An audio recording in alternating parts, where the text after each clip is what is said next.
Hello, and welcome to This Conversation Matters, a weekly show about the social issues shaping our communities, from race and inequality to justice, economic opportunity, and overall well-being. I'm Sheree Curry. Each week, I speak with experts and people with lived experience to help you better understand why these issues matter in our lives. Society paints a real specific picture of Black men in general. The media portrays Black men in a way that is almost the antithesis of the characteristics you would attribute to the archetype of an elementary school teacher. And so when Black men are in that classroom, they undermine the unconscious bias that builds up in non-Black students about Black men. That's Markus Flynn.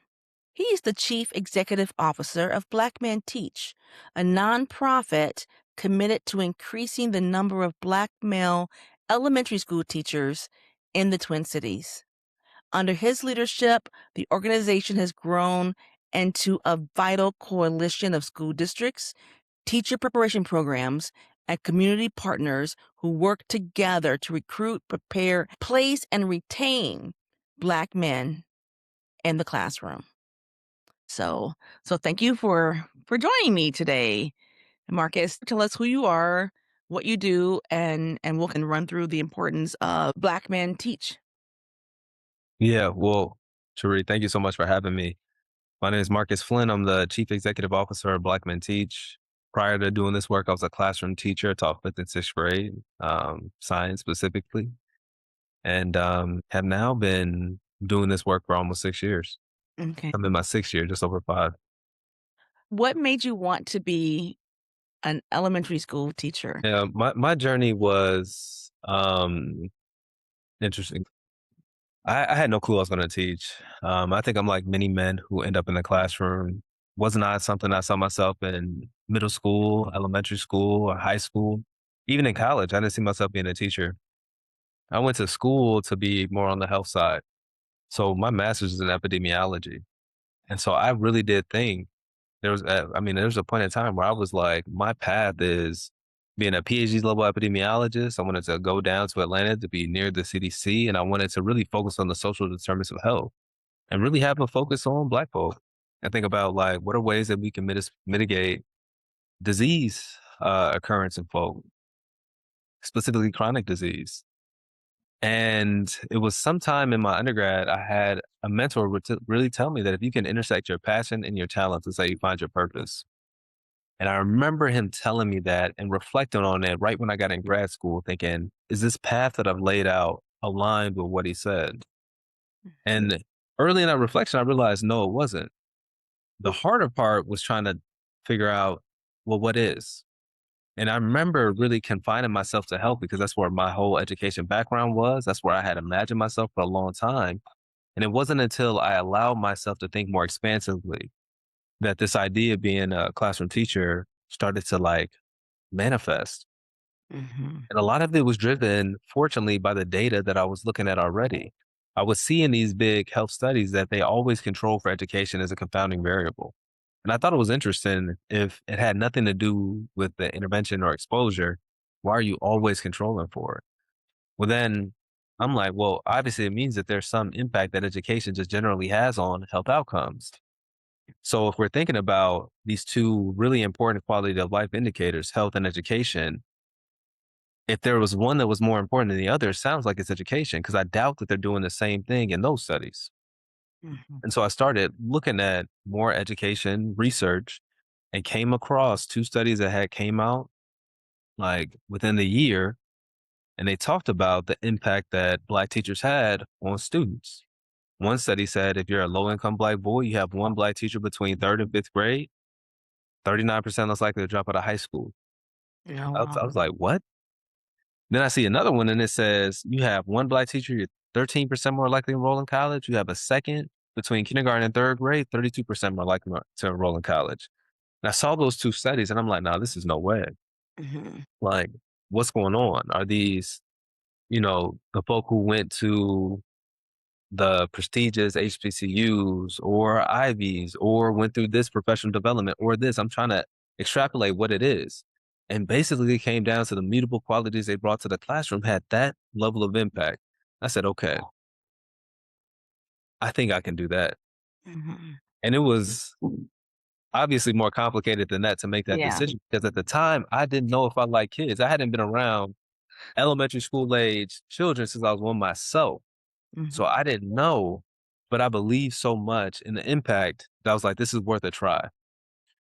Mm. Yeah, that it resonates with me in a way because my youngest son, ever since he was, 8, 9, 10 years old, he would always say he was gonna go into computer programming, computer science. He wanted to make video games. He wanted to be the programmer behind video games, right? So, which you can expect an 8-year-old to wanna say, and that persisted. And when he got into his first year of college, they put him in, like, an internship of working with kids on what is it? Basically, it was kinda like after school learning. They're sitting down and they're playing Minecraft. They're doing electronic Lego robotics. They're that type of stuff. And and then the next year, similar summer internship. And he kinda came back and said, "I think I wanna be a teacher," you know? He had also never really been around younger kids, so it's interesting about that impact. So he's still figuring it out right now, but that's kind of where he left it. So, it's interesting that a little bit of the impact of when you can see what it is that you think you wanna do as your major, this other technical career field, the science field, but helping others to get there in the form of teaching. So I like that about your experience as well. Yeah. Real quick, two things. You got to Mhm. connect it with your son because if he's Okay. figuring out, that's the business that we work in. We help Oh, young men figure out how they get into the classroom. What does that look like? What supports are available to me? What's the most succinct and affordable pathway?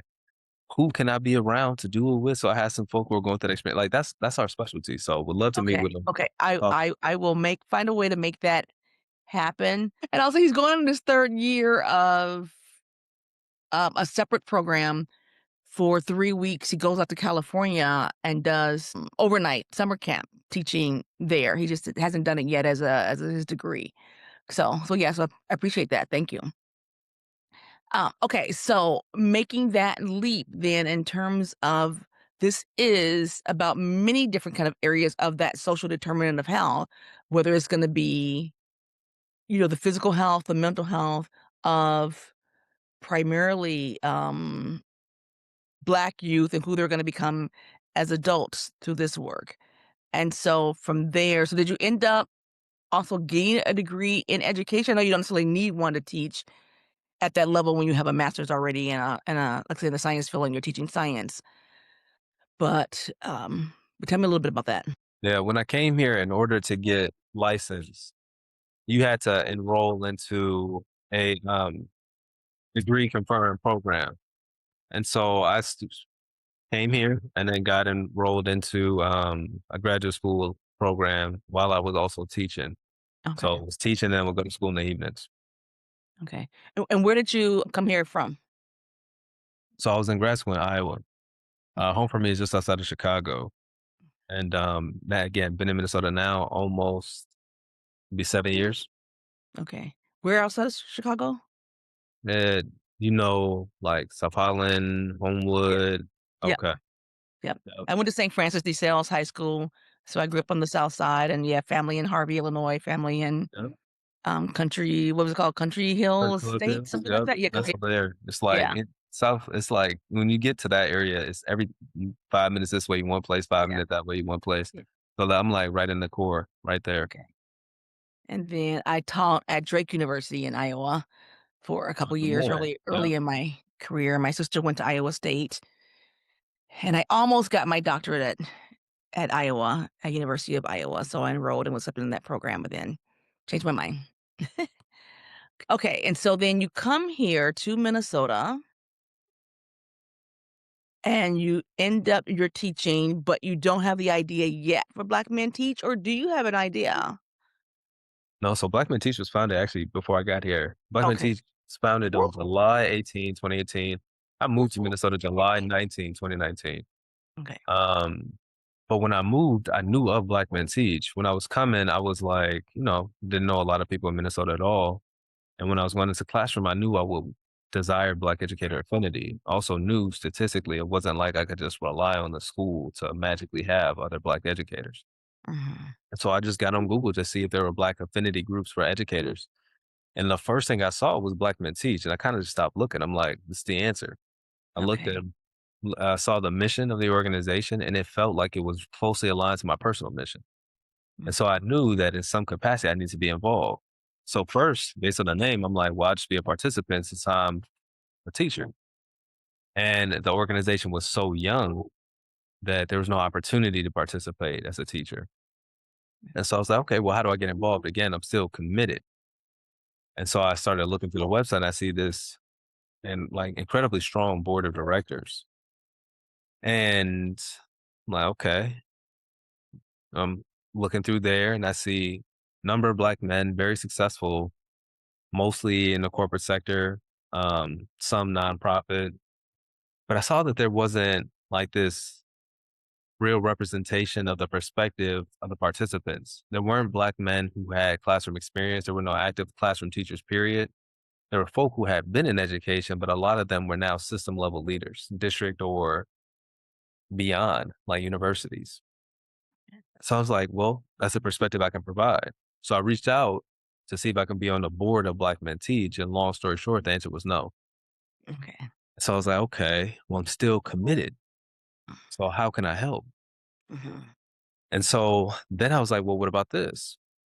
What if I sit on the board of Black Men Teach as a non voting member? And then I convene a group of Black male elementary school teachers because at the time there's no leader, it's a board led organization. And I said, as the board acts, I can help ensure that the actions of the board are aligned with the perspective of current classroom teachers. Very smart. They said no. Okay. So I came back again. And again, I originally started just trying to be a participant. There was nothing for classroom teachers at the time.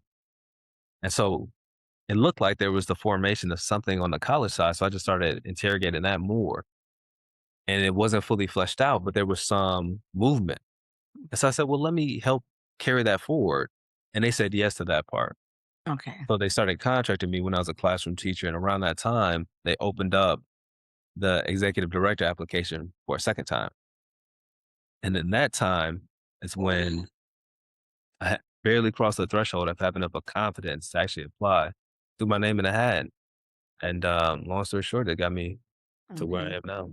They saw your dedication through the other aspects. I'm interested because you said they were so young. Is that kind of why they were saying no? Like, we're not organized enough yet to have you help with the elementary school, or they already kind of had a system in place for it, they just didn't need that to be filled? I don't know why. Okay. I don't know. I don't think that was the answer. I think the board was sophisticated enough. Like it had very senior people, very like seasoned board members. And honestly, it might just be like I was kind of like obviously the perspective of classroom teacher is valuable, but I think like I just I was a brand new teacher. It was my first year teaching that no one knew me. It Mhm. might have just felt like a random request to them. Okay. Okay, interesting. Okay, so then tell me a little bit about how you have transformed the organization as executive director. Yeah. And what year exactly did that start for you? So I got hired in 2020. I started it January 4th, 2021. And really had just been going strong from there. And so I mean, the mission of the organization is to recruit, prepare, place, and retain Black male teachers in elementary school classrooms. So we do work with high school students, college students, and classroom teachers. On the high school side, it's really about building a pipeline, getting those men enrolled in current enrollment courses, or like an education pathway course that confers college credit that's in the high school, pushing in so that we can help young men understand why Black men decide to teach, and then making sure they have opportunities to do internships or summer employment so that like your son, they get an opportunity to actually interact with you to see if they have a passion for working with young folk. Mhm. College is more wraparound support. So now we're thinking, okay, how do we ensure that men have the scholarship connections, the mentorship connections, the supplemental training? I think that piece is big. The like teacher prep programs obviously are committed to helping young people go into the classroom to attain a licensure, understand the theory and some of the practice. But it's like common knowledge that teaching, particularly the first year, is hard. And I think about that so much. I'm like, you got 4 years to prepare somebody for something, and they immediately come in, and the expectation uniform is that it's hard. Well, why don't we prepare them differently so they're ready? So a lot of what we do is geared around how do we supplement what they're doing in the teacher prep program and give them more practice so they have an opportunity to be set up for success to start and like enter the school building ready to go day one. And then outside of that, there are internship opportunities. So similarly, in a teacher prep program, there are some expectations that you get observation hours. Um, and then your student teaching semester, people familiar with it's typically the last semester or the last year of your college career. We try to make sure that our men get into the classroom even earlier Okay. and are getting paid for those experiences in the classroom. So they're really, again, learning how to be a practitioner. And then we do a lot of excursions.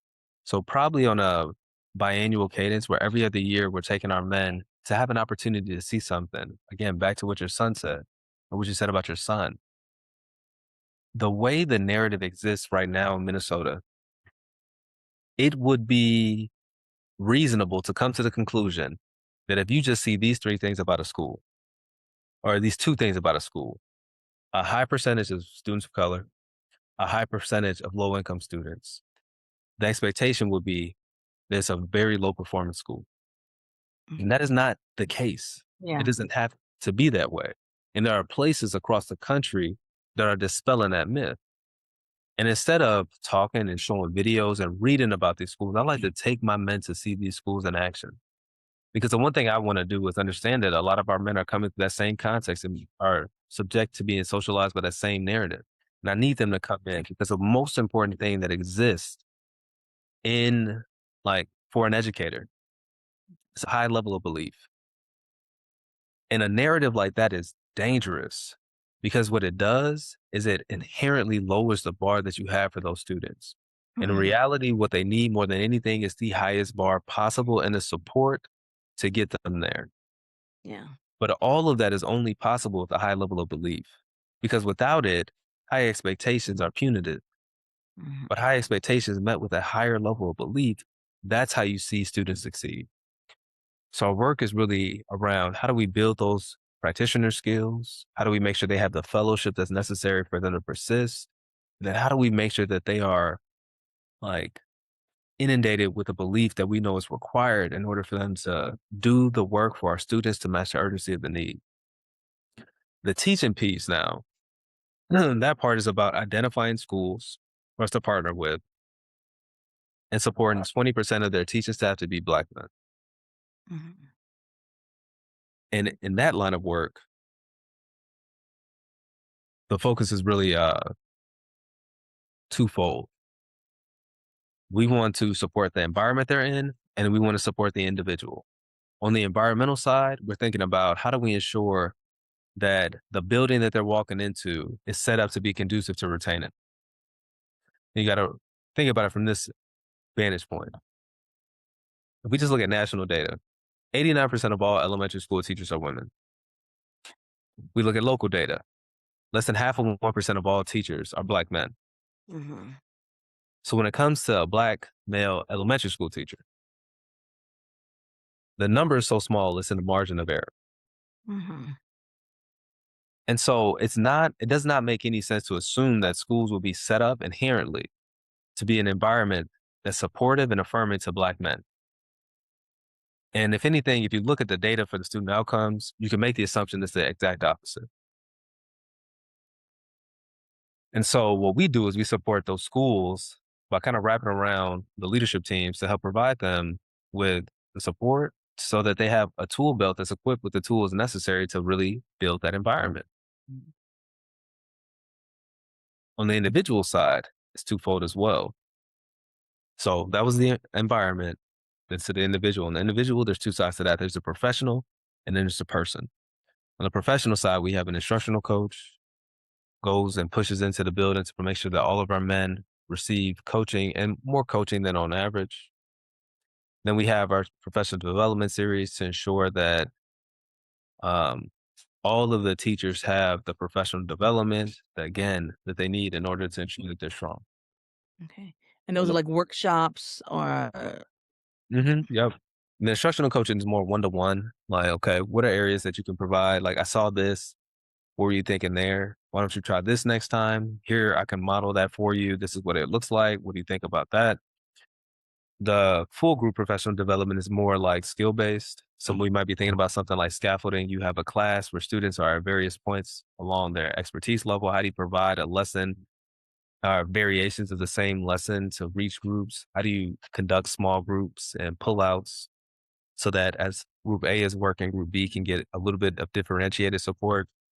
But it starts to get into like, what are these technical skills you need in order to be a really strong teacher? And that piece starts in college. okay. But then on the personal side, when we think about like what we're doing on the fellowship, it's really about like what are some retention, promoting supports we can provide to the men that start to chip away at the reasons men don't come into the classroom in the first place. So now we're thinking about the financial piece. Well, we can't necessarily sit down at the negotiating table, but we do sit down with our men and we work with them to help alleviate some of their student loan debt. Mhm. Our Okay. teacher programs for that in general, right? That in general, there's some other educational kind of programs with that I've heard about where if you go into teaching, you teach for X number of years straight, or you teach in a certain school district, then yeah, loans can be eliminated after a certain period of time. So something similar to that, what you're working with to set up. Yeah. Yep. And so some student loan debt relief. And on the other side is that we do some home ownership support where we help our men access down payment assistance to purchase a home so they have an opportunity to live in the community they teach. Mm, yeah, I'll say just thinking about some of what you're saying with comparing. Uh, my kids grew up in Maple Grove, here in Minnesota, and they did not have a single teacher of color their entire K through 12. There was maybe a librarian who was a person of color, a counselor, maybe, but not any teachers, let alone any, black male teachers. And the first black male instructor my oldest son had was at the University of Minnesota, and it was some type of statistics class, I believe he said it was. And just how much he enjoyed that experience, he was it was a great teacher. It was his actually, he said it was his favorite teacher out of his first year of college, and just having a black male instructor, it was new to him, and, he enjoyed that experience. And I'm gonna ask you a little bit about yourself when growing up, given, where you grew up in the South suburbs, that me in Chicago, my elementary school was very, very, very small, 100% black students, and the majority of our teachers were black. It was a Catholic elementary school, so we also had some nuns who were white nuns, but our priests were black men, and I didn't have any black male teachers, but I had black female teachers. And when we talked about that encouragement, earlier on, where I too young to remember the conversations myself, but I remember my mother telling me the conversations that teachers would have in terms of make sure you put Sheree in this type of program or that type of program that were elevated programs, is what I mean. So that, growing up, this was the projects too, to be able to not be that stereotype that people were kind of expecting. And it does make a difference, right? When you have teachers at your early age who will not fall into what that stereotype is. And sometimes what you need, when we talk about black students, you need black teachers around you who understand that difference. And then going into high school, and that was part of it, not to go to the local public high school, but to go to a private high school for that experience for the same reason, and it was a integrated, high school. But I see some of that difference too. I come from a family of educators, I say, so my mother was a K through 12 teacher. She became a principal. My sister my older sister was also an educator, cousins who were educators, so just hearing some of the stories of what they say about the impact of the different types of teachers, how involved, how they see themselves as these are pretty much all Black women. I don't wanna use the word motivating, but the conversations that they have with the parents of their children that kinda make a difference as well in terms of keeping hope up for these families because society is telling them otherwise in some of these situations. So I can appreciate a program like yours. And so, how are the partnerships with the schools that you have in terms of when you're going into some of the elementary or high schools, or even when you're partnering with some of the local colleges? Tell me a little bit about that. Yeah, honestly, it's good. I think we have strong partners. It's hard to understate the importance of Black male teachers. Like, it just truly is. And the people who are the most proximate to the work understand that inherently. And so, like, our elementary school principals are some of the strongest advocates for the work that we have. Like probably outside of the men themselves, the most compelling storytellers on the impact of the work are school principals and parents. Because I mean, they speak to it in a way that I mean is so eloquent and also just so important, Mhm. poignant. And so but I think those partnerships for the most part are pretty strong. High school, same thing, where those high school leaders and teachers recognize that the path to being a teacher often starts early. Like it's not uncommon to ask a classroom teacher, when did you decide to teach? And the answer be 9 years old. Like it's a profession that you have such early access to and is Mhm. modeled for you so frequently that a lot of times the people who become teachers know they're going to teach. Okay. Um, but for our young men, their experience is typically jaded. Like honestly, I think most Black men don't go through K-12 without scars. And so like, I remember when I was having a conversation with some high school students when I was in the process of developing our high school fellowship program. One of the guys, he was off camera, it was virtual because it was, near COVID time. And you could hear in his voice that he was like close to tears just reflecting on his elementary school experience. Mhm. And unfortunately, that's not common. That's not uncommon Right. to like come across men who are really scarred. And so it's easy to partner with the high schools because we can demonstrate that like our work is effective. I mean, there's data that even talks about just having people who are more like enrolled in education pathway programs are more likely to become teachers, enroll in college, all of that. And so Mhm. it's easy for us to sell to the schools because they know how important it is. And then colleges, we don't have currently the traditional partner. We really partner with, like, we really support men who are enrolled in colleges in their teacher prep programs. We're not directly working with the colleges currently, but we're working on that piece. Future iterations of the work will look more like that. And I think we'll be stronger because of it. And then that's all the pieces.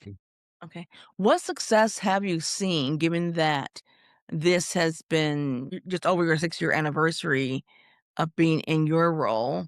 So you have, if there's some of these young men who you met as high schoolers who are now in college, maybe there's a couple who just graduated. Tell me a little bit about a success story for you. You don't necessarily give any names, but anecdotally, what have you seen?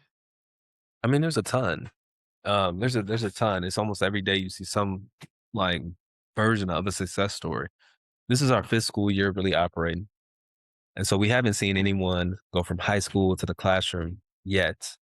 But I think that piece is on the way. We have high school men who began in our fellowship early on in the process who are enrolled in college, getting ready to like, I think student teach next year. So we'll be our first person to go through the full pipeline.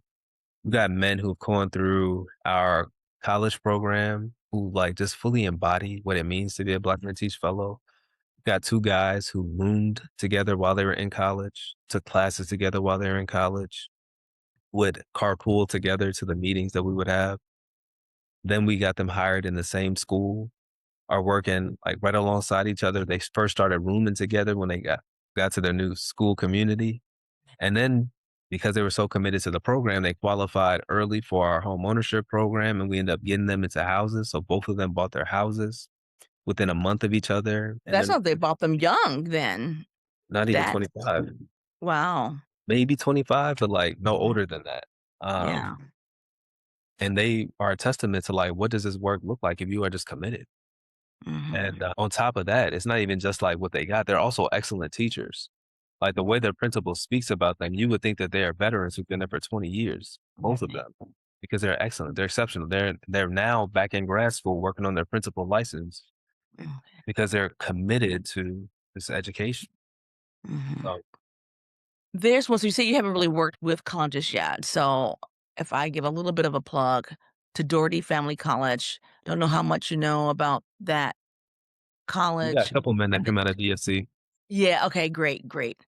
Yeah, because I know that, yeah, Dean Buffy Smith at DFC, they have been working with the School of Education at St. Thomas to kinda also kinda build a pipeline for getting more, at least people of color, into education, and they do have a fair number of, men of color overall. I don't know how many numbers are going into the School of Education from there, but I do know that that's one thing they're trying to develop there is getting more of them into teaching.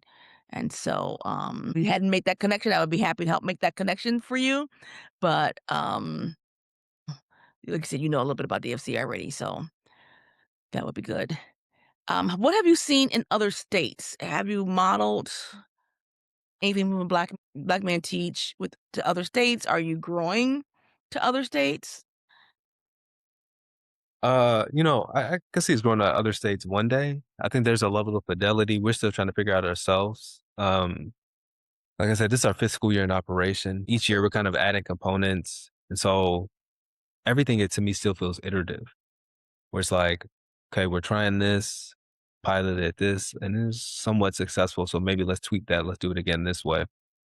So I don't have the model right now. And I would say, you take this and run with it, you're good to go. Right. Like we're still working on making it, fine tuning it so that it's predictable, replicable, and scalable. I think that just comes with time. And our team has been like lean for a long time too. So a lot of us, it's just been a lot of like grit and punching above your weight class.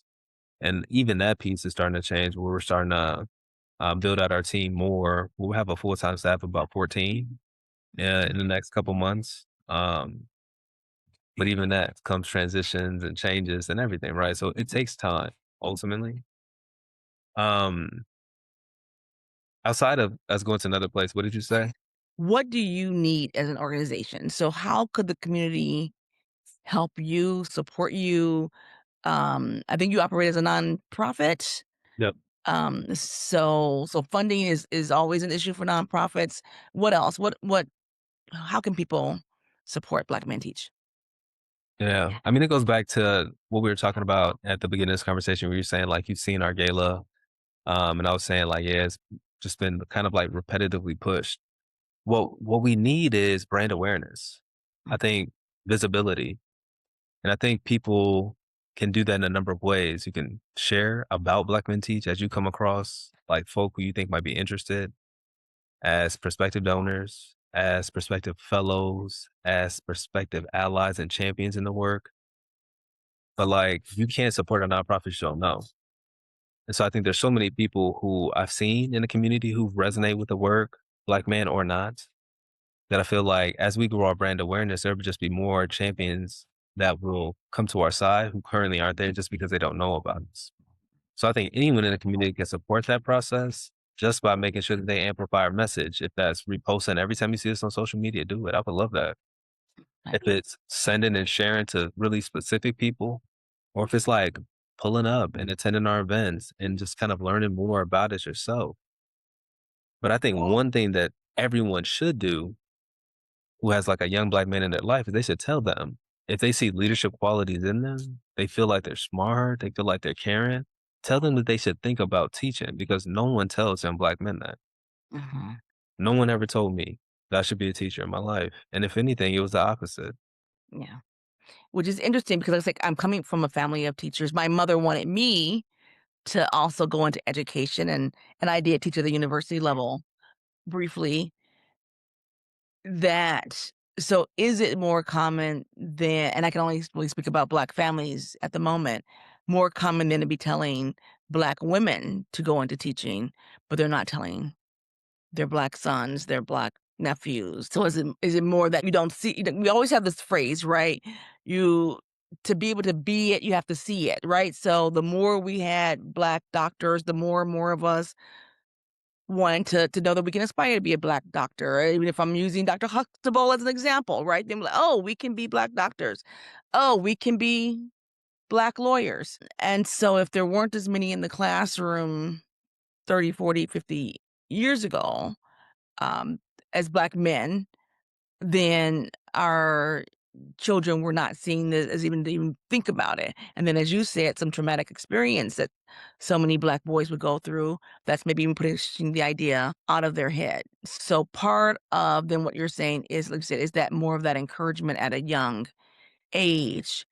In today's society where we are seeing so much about technology, so much about artificial intelligence, what would you say in terms of convincing someone to go into education where and as you mentioned, like you say, we know it doesn't pay as well. So yes, we're gonna help you with housing, we're gonna help you with your student loans. What would you tell those other families, those other influencers, as to how you can convince someone to go into teaching in this day and age? Well, one, teaching doesn't pay as poorly as people think. I think people are really focused on the starting salary, but there's a tremendous room for growth. And it doesn't have to be a terminal career. There are some very high paying professions within education and proximate to it. And teaching is it's such a gateway to anything. There's nothing you can't tell me that, so I would be surprised if you're like, yeah, this person who's doing this is a former classroom teacher. Like, it's not surprised that our current governor is a former classroom teacher. The Yeah. skills that you develop as a classroom teacher are transferable to almost anything. So it's worthwhile to like really invest there. But as Mhm. we think about the future, especially if we just think about the future and where men currently are right now, what we're seeing is men of all genders are less represented in like the heal professions, the health and education professions than they were 30 years ago. Less likely to be a psychiatrist, right? Less likely to be a teacher than 30 years ago. And the like reality we need to all understand is the professions that are least likely to be outsourced to technology are those. And so it makes sense for men from their own livelihood perspective to think more about these professions because you cannot, like, there's ways that AI will integrate, hopefully, in the K 12, right? Like, there's ways that we can make things much more efficient. Data assessment, even generating some lesson plans, ideas, the creativity pieces. There are ways we can be way more efficient. But you can never outsource the one-to-one connection between a teacher and student. It's not possible. Mhm. And any good teacher knows, like, as much as you are there for the ABC 1, 2, 3 piece, that's not the piece that transcends time. You don't ask somebody who is 79 years old, who went to school, who is your favorite teacher? And they look at you and say, it was Mr. Johnson because he taught me the Pythagorean theorem. I was listening to the video of, I think, Leon Smith, the National Teacher of the Year. I think he's the sixth Black man to ever win that award, fifth or sixth. Mhm. And there was a video of him on, I think, like maybe CBS Morning Show. And they were asking him about his favorite teacher. And he mentioned his first grade teacher. And they asked why. They were like, oh, wow, that's early. He said, yes, because of how she made me feel. There is inherent value just in that piece, and that will never be able to be replaced by AI. Okay. Thank you. And yeah, some of the early teachers, influences on my life. And you hear those stories, people ask, who was a mentor in your life? People are often naming teachers. So I appreciate that. Any final thing you want to leave with people? I think one thing I'll say is Black teachers benefit all students. Like, seriously, there's data and anecdote that backs this up. On the data side, there's a study, it's called the spillover effect, came out probably 3 years ago. And it even talked about how if there is a novice white teacher who has a black teacher on their same grade level, that novice white teachers, black students experience benefit.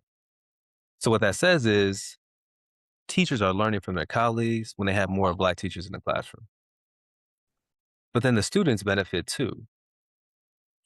Like the visual of a black man, especially in the elementary school setting, is one that is novel. And kids recognize that. And that novelty often attracts a level of attention. It makes kids a little bit more attuned to their experience. And it does something more important and powerful for the non-black students. Society paints a real specific picture of black men in general. The media portrays black men in a way that is almost the antithesis of the characteristics you would attribute to the archetype of an elementary school teacher. And so when black men are in that classroom, they undermine the unconscious bias that builds up in non-black students about black men. Okay. And what they do, maybe most powerful of all, is give all students in their classroom experience of what it feels like to be loved by black men. I feel like that's really powerful and important and something maybe not everyone thinks about. But the benefits for everybody. Yeah. Yeah. I appreciate that. Thank you. Thanks for listening today. I'm Sheree Curry, and this has been This Conversation Matters on Power 104.7, supporting the mission of the Minnesota chapter of the National Association of Black Journalists. Follow us on Instagram at NABJMN and me at Sheree Curry Media. And be sure to subscribe wherever you find your podcasts. Let's keep the conversation going.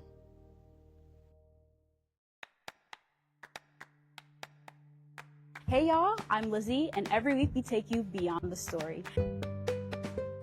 An NABJ Minnesota program brought to you by All About the Culture in Power 104.7 FM.